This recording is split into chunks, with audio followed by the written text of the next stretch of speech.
RBSC जीव विज्ञान कक्षा 12 में अध्याय 35 मेंडल के आनुवंशिकता के नियम का हम अध्ययन शुरू करेंगे, जिसमें हम मेंडल के प्रमुख जो आनुवंशिकता के नियम दिए गए हैं, मेंडल का जो प्रयोग था उनके बारे में अध्ययन करेंगे कि कौन से प्रयोग मेंडल ने किए थे और कौन से पादप पे किए थे, उनकी क्या विशेषताएं थी।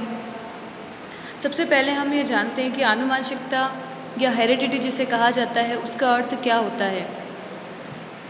मनुष्य में अपने पैतृक के समान संतति में लक्षण उत्पन्न होते हैं, उन्हीं लक्षणों को आनुवंशिकता या हेरिडिटी कहा जाता है। जिस प्रकार से मनुष्य से उत्पन्न होने वाला जो मनुष्य होता है उसमें मनुष्य के समान लक्षण होंगे, किसी अन्य जंतु की बात करें तो उसमें भी उसी प्रकार से लक्षण होते हैं। तो संतति की इस प्रवृत्ति को, जिसमें वे अपने जनकों के ही गुण या लक्षण प्राप्त करते हैं, आनुवंशिकता या हेरिडिटी कहते हैं। जिस विज्ञान में आनुवंशिकता तथा जनकों और उनकी संतति के बीच विविधता का अध्ययन करते हैं उसे आनुवंशिकी जेनेटिक्स कहा जाता है। इसका अर्थ यह है कि आनुवंशिकता में जो लक्षण होते हैं वह जनकों के समान, अपने पैतृक के समान ही प्राप्त होते हैं, और जिस इकाई के अंदर हम यह अध्ययन करते हैं उसे आनुवंशिकी जेनेटिक्स कहते हैं। जेनेटिक्स आनुवंशिकी की वजह से ही एक ही माता पिता की दो संतति अलग अलग दिखाई देती है। कुछ लोगों की त्वचा काली, कुछ लोगों की त्वचा हल्के रंग की होती है। यह विभिन्नता इनमें क्यों पाई जाती है? जब भी किसी परिवार में संतान का जन्म होता है तो रिश्तेदार शिशु की आँखें, नाक नक्श, बालों के रंग, माता पिता, सहोदरों, दादा दादी, नाना नानी इनसे मिलान करने लगते हैं। इस प्रकार की समानता और विभिन्नताओं का कारण माता पिता से पीढ़ी दर पीढ़ी हस्तांतरित होने वाले जीन होते हैं। आनुवंशिकी विज्ञान का आरंभ 1900 में हुआ, जब मेंडल के नियमों की पुनः खोज हुई। आनुवंशिकी जेनेटिक्स शब्द का प्रयोग सर्वप्रथम विलियम बैटसन ने 1905 में किया था। यह ग्रीक शब्द है जिसका अर्थ होने या वृद्धि करने से है, टू बिकम और टू ग्रोथ। इस विज्ञान के अंतर्गत आनुवंशिकता और विविधता का अध्ययन किया जाता है। आनुवंशिकता से तात्पर्य तो एक पीढ़ी से दूसरी पीढ़ी में स्थानांतरित होने वाले लक्षण होते हैं, और विविधता का मतलब होता है कि कोई दो संततियाँ जो उत्पन्न होती हैं उनके दोनों के लक्षण जो होते हैं वो अलग अलग होते हैं। इस प्रकार से सबसे पहले जेनेटिक शब्द का प्रयोग बैटसन ने किया था, और अध्ययन जो किया था वह मेंडल ने किया था। और कौन सी बातें आती है इसके अंदर?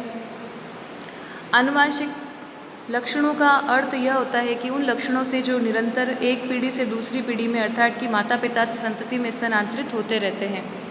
ये लक्षण किसी प्राणी विशेष के लिए निश्चित होते हैं। आनुवंशिक विविधताएं लैंगिक प्रजनन एवं उत्परिवर्तनों के फलस्वरूप जीवों में उत्पन्न होती है। आनुवंशिक लक्षण क्यों उत्पन्न होते हैं? तो लैंगिक प्रजनन का आशय है कि जो लैंगिक जनन होता है जीवों के अंदर, उसकी वजह से विभिन्नता उत्पन्न होती है। और उत्परिवर्तन का मतलब होता है कि अचानक जीवों के अंदर जीन में गुणसूत्रों में परिवर्तन होने की वजह से उत्पन्न होने वाले जो नए लक्षण होते हैं उन्हें उत्परिवर्तन कहा जाता है।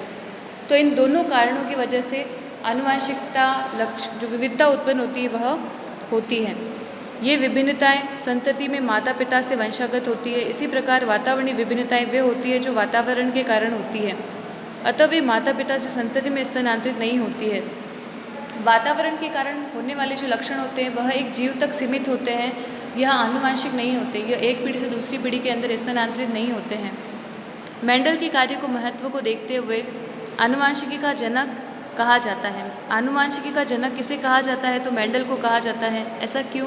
क्योंकि सर्वाधिक जो खोज की गई थी और मेंडल ने सबसे ज़्यादा जो कार्य किया था वह आनुवंशिकी पर किया था, इसलिए उन्हें आनुवंशिकी का जनक कहा जाता है। अब मेंडल के जीवन के बारे में अध्ययन करते हैं। ग्रेगर जॉर्ग मेंडल 1822 से 1884 तक उनका समय रहा है। 1822 में इनका जन्म हुआ था। इनको आनुवंशिकी का पिता कहा जाता है। इनका जन्म 22 जुलाई 1822 में मोराविया नामक गांव, जो कि अब चेकोस्लोवाकिया में है, में एक साधारण माली परिवार में हुआ था।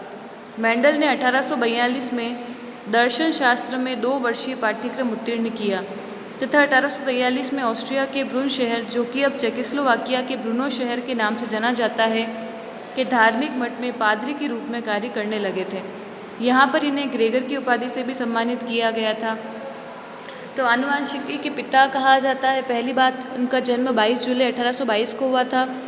इन्होंने दर्शन शास्त्र का अध्ययन किया था। ब्रून शहर में इन्होंने काम किया था, वहाँ पर पादरी के रूप में काम किया इन्होंने, और इनको ग्रेगर की उपाधि भी दी गई थी। ग्रेगर की उपाधि से सम्मानित किया था इन्हें। ग्रेगर, इसीलिए इनको ग्रेगर जॉन मेंडल कहा जाता है। और इनकी क्या विशेषताएं थी, इन्होंने कहाँ अध्ययन किया था? इन्होंने लगभग 3 वर्षों तक वियना विश्वविद्यालय में गणित और प्राकृतिक विज्ञान का अध्ययन किया था। यह अध्ययन उनके द्वारा बाद में किए गए आनुवंशिकी विषय पर किए गए शोध कार्य के लिए बहुत महत्वपूर्ण साबित हुआ। इन्होंने 1854 से 1864 तक कार्य किया और उसके बाद वे पुनः ब्रून शहर लौट आए। मेंडल ने अध्यापन के दौरान 1857 से 1865 तक लगभग 8 वर्षों तक मठ के उद्यान मटर के पौधों पर प्रयोग किए। तो ये समय जो है 1857 से लगा करके 1865 का, जो कि 8 वर्षों का है, उसमें मेंडल ने सिर्फ मटर के पौधों पर ही कार्य किया था। इन प्रयोगों के आधार पर उन्होंने वंशानुगतिक इकाइयों की धारणा का प्रस्ताव दिया।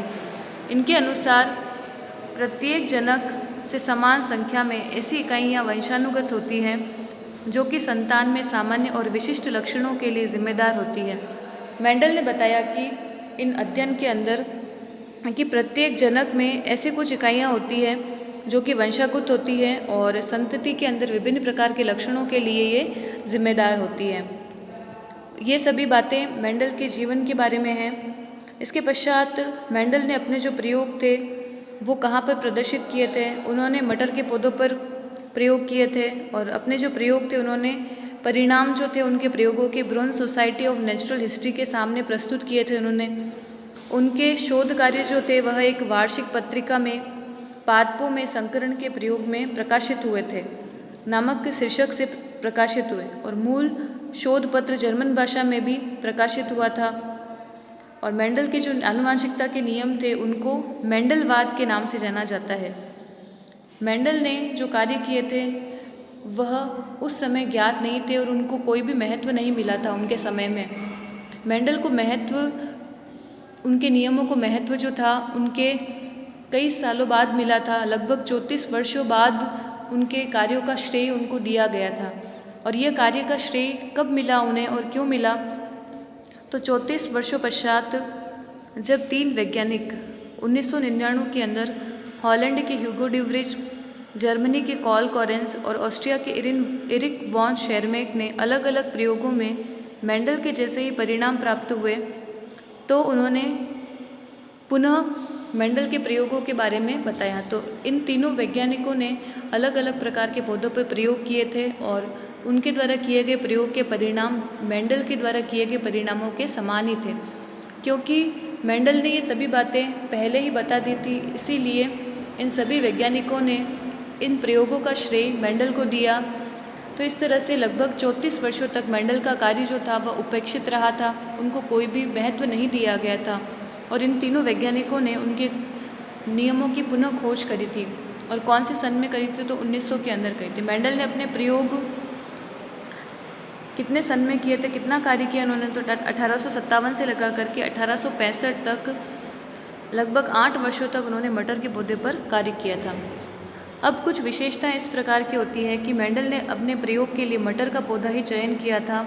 ऐसा वो क्यों किया था? उन्होंने कौन कौन से लक्षण उन्होंने देखे थे? तो मेंडल ने मटर का पौधा चुना था अपने प्रयोग के लिए। मटर का वैज्ञानिक नाम पाइसम सटाइवम होता है।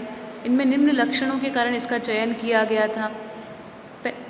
पहला लक्षण, सरलता से उद्यान में अथवा किसी गमले में उगाया जा सकता था। मेंडल के द्वारा जो मटर का पौधा चयन किया गया था उनको उद्यान के अंदर और गमले में भी आसानी से उगा सकते थे। उनको लगाने के लिए अधिक स्थान की आवश्यकता नहीं होती है। दूसरा, जीवन काल बहुत ही कम होता है। ये अपना जीवन काल 1 साल में ही पूरा कर लेते हैं। इसके फलस्वरूप इसकी कई पीढ़ियों का अध्ययन अल्प समय में आसानी से किया जा सकता है। मटर का पौधे का जीवन काल बहुत ही कम होता है, इसीलिए कम समय में हम अधिक पीढ़ियों का अध्ययन आसानी से कर सकते हैं। अगली विशेषता यह होती है कि मटर का पुष्प द्विलिंगी होता है। द्विलिंगी से आशय यह होता है कि मटर के पौधे पर नर पुष्प और मादा पुष्प दोनों एक ही पादप पर उपस्थित होते हैं। तो ये गुण उसमें उपस्थित था, जिसकी वजह से इसमें स्वपरागण पाया जाता है और हम आवश्यकता अनुसार इसमें परपरागण भी करवा सकते हैं। पांचवा लक्षण था, मटर के पौधे में अनेक विपर्यासी लक्षण पाए जाते हैं। विपर्यासी लक्षण का अर्थ यह होता है कि विपरीत लक्षण होना। जैसे अगर एक पौधा लंबा होता है तो दूसरा पौधा छोटा होगा। तो इस तरह से विभिन्न प्रकार के लक्षणों का चयन किया था उन्होंने, और वो विपर्यासी लक्षण थे, विपरीत लक्षण उपस्थित थे मटर के पौधे में, इसलिए इनका चयन किया गया। तो इन विभिन्न विशेषताओं की वजह से मेंडल ने मटर के पौधे का चयन किया था। मेंडल ने मटर के पौधे के लगभग 34 विपर्यासी लक्षणों का अध्ययन किया था। उसमें से 7 जोड़ी विपर्यासी लक्षणों का अपने अध्ययन के लिए चयन किया। कुल तो 34 लक्षण देखे गए थे, लेकिन अध्ययन के लिए उन्होंने सिर्फ 7 विपर्यासी लक्षणों को देखा था। ऐसे कौन से 7 लक्षण थे? तो ये प्रमुख लक्षण है, जिसके अंदर पहला जो है वो, कुछ लक्षण जो होते हैं वह अप्रभावी लक्षण होते हैं और कुछ लक्षण प्रभावी होते हैं। पहला लक्षण पादप की ऊंचाई होती है, जिसमें प्रभावी लक्षण लंबे पौधे होना और अप्रभावी लक्षण बौने पौधे होना है। प्रभावी अप्रभावी से आशय यह होता है कि जो लक्षण अपना प्रभाव प्रथम पीढ़ी के अंदर दिखा पाता है वह लक्षण प्रभावी लक्षण होता है, और जो अपना लक्षण नहीं दिखा पाता है वह अप्रभावी लक्षण कहलाता है। तो इस प्रकार से प्रभावी लक्षण में पहला पादप की ऊंचाई, जिसमें लंबे पौधे और बौने पौधे हो जाएंगे। पुष्पों की स्थिति किस प्रकार ली थी? तो प्रभावी लक्षण था कक्षीय स्थिति और दूसरी अप्रभावी शीर्षस्थ स्थिति थी। फली का आकार किस प्रकार से था? तो फूली हुई फली प्रभावी लक्षण था और संकुचित अप्रभावी लक्षण था। फली का रंग हरा और फली का रंग पीला होता है। बीज का आकार लिया था उन्होंने, गोल बीज प्रभावी लक्षण में थे और झुर्रीदार अप्रभावी लक्षण में थे। छठा लक्षण जो दिया था वह बीज कवच का रंग लिया था, जिसमें प्रभावी लक्षण धूसर और अप्रभावी लक्षण सफ़ेद होता है। सातवां लक्षण बीज पत्र का रंग लिया था, जिसमें प्रभावी लक्षण पीला बीज पत्र का रंग और हरा बीज पत्र का रंग अप्रभावी लक्षण था। तो इस प्रकार से मेंडल ने 7 जोड़ी विपर्यासी लक्षणों का चयन किया। ये विपरीत लक्षण होते हैं। इन लक्षणों के आधार पर ही मेंडल ने अपने प्रयोगों के निष्कर्षों को बताया था। तो इन लक्षण बहुत ही महत्वपूर्ण पूछे जाते हैं प्रश्न में। और इसके अलावा मटर के पौधे का चयन क्यों किया था, अपने प्रयोग का वर्ष जो था वो क्या था, उनका जन्म कहाँ हुआ था, उनके प्रयोगों की पुनः खोज किसने करी थी, सभी महत्वपूर्ण बातों के बारे में अध्ययन किया आज हमने।